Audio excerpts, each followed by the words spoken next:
Within the modern monetary theory space, which is where we specialize, the dollar, in the US case, when Congress authorizes spending, spending happens. That first dollar spent into the economy is based on the understanding that the dollar is a tax credit.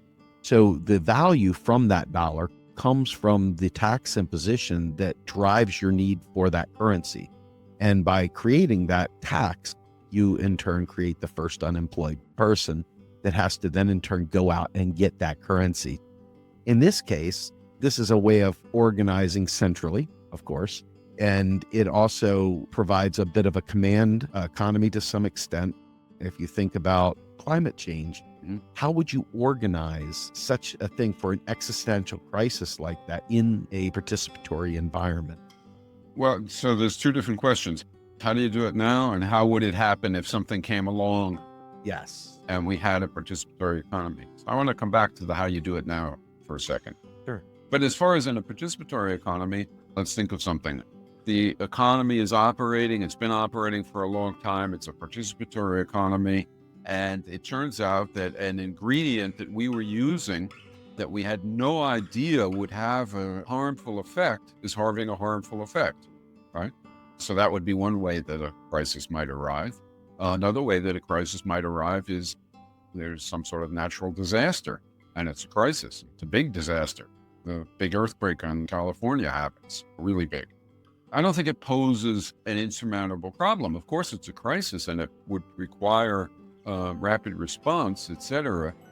But I don't think that poses a problem for a truly self-managing workers and consumers council, federations of councils, which constitute industries with a political system that exists at the same time. I honestly don't think so. And I think that the answer is ultimately the same in any system.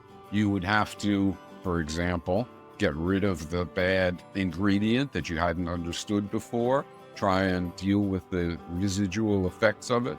You'd have to deal with the fact that California was splitting in two and send aid and move people and so on. I mean, it's the same in any system. It's just that the way you would arrive at it is different. On the other hand, let's say you live near the coastline and there's a tsunami on the way. And no, you don't call for a town meeting that's going to last 3 days and when you're drowned. People in the know who happen to be aware of these issues would exert considerable authority in such a situation, but only for a time-bound situation. But the bigger question, I think, which troubles me greatly, is the current situation.